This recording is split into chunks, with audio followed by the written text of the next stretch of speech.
അപ്പം നമ്മളെങ്ങോട്ടാണ് പോകുന്നതെന്ന് വെച്ചാൽ പൊന്നപ്പനെ കടൽ കാണാൻ കൊണ്ടുപോകണം കേട്ടോ.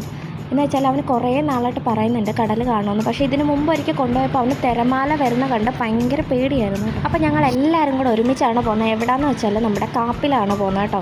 പണ്ടത്തെ പോലെ അല്ല കേട്ടോ, ഇപ്പോൾ അവിടെ ബോട്ടിങ്ങും കയാക്കിങ്ങും അങ്ങനെ കുറച്ച് ഐറ്റംസൊക്കെ വന്നിട്ടുണ്ട്. അങ്ങനെ ഞങ്ങൾ അച്ഛനും അമ്മയ്ക്കും പൊന്നപ്പനും ഇവർക്ക് 3 പേർക്ക് ഫസ്റ്റ് എക്സ്പീരിയൻസ് ആണ് ബോട്ടിൽ കയറുക എന്നുള്ളത്. പിന്നെ കൊച്ചുങ്ങൾ എന്തെങ്കിലും ആഗ്രഹങ്ങൾ പറഞ്ഞാൽ അങ്ങ് സാധിച്ചു കൊടുക്കണ്ടേ. ശരിക്കും പറഞ്ഞാൽ അച്ഛൻ്റെ ആഗ്രഹമായിരുന്നു ബോട്ടിൽ കയറണം എന്നുള്ളത്. പിന്നെ അച്ഛൻ തന്നെ ഞങ്ങളെയും കൂടെ കയറ്റി. അങ്ങനെ ഞങ്ങളൊരു 15 മിനിറ്റത്തെ റൈഡായിരുന്നു. അടിപൊളിയായിരുന്നു കേട്ടോ. അങ്ങനെ ഞങ്ങൾ അതും കഴിഞ്ഞ് കയറി വന്നപ്പോഴാണ് പായസവും ബോളിയും കണ്ടത്. നല്ല ടേസ്റ്റ് ആയിരുന്നു കേട്ടോ. ഓവർ മധുരമൊന്നുമില്ല.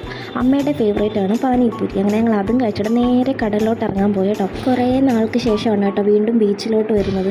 എന്തായാലും വെള്ളത്തിൽ ഇറങ്ങണം എന്നുള്ള ആഗ്രഹം കൊണ്ട് തന്നെയാണ് ഞാൻ വന്നത്. ഏട്ട എന്തായാലും ഇറങ്ങത്തില്ല, ഏട്ടയ്ക്ക് വയ്യെന്ന് നേരത്തെ പറഞ്ഞിട്ടുണ്ട്.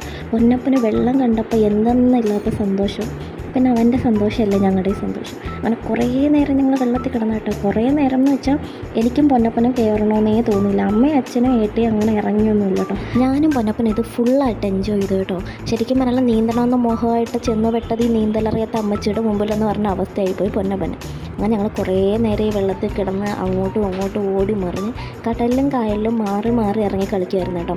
കുറേ നാളുകൂടി വന്നതിൻ്റെ ഒരു സന്തോഷം ഞങ്ങളുടെ രണ്ടിൻ്റെയും മുഖത്ത് നിങ്ങൾ കാണുന്നില്ലേ. വളരെയധികം പാടുപെട്ടാണ് കേട്ടോ ഞങ്ങളെ രണ്ടിനെയും കൂടി ഇവർ നേരെ കരയിലോട്ട് കയറ്റിയത്. എന്നിട്ട് അവിടെ നിന്ന് ഇറങ്ങി ഒരു ജ്യൂസൊക്കെ കുടിച്ച് ഞങ്ങൾ നേരെ വീട്ടിലോട്ട് പോയിട്ട്. അപ്പോൾ എന്നൊക്കെ അത്രയേ ഉള്ളൂ. ടാറ്റാ.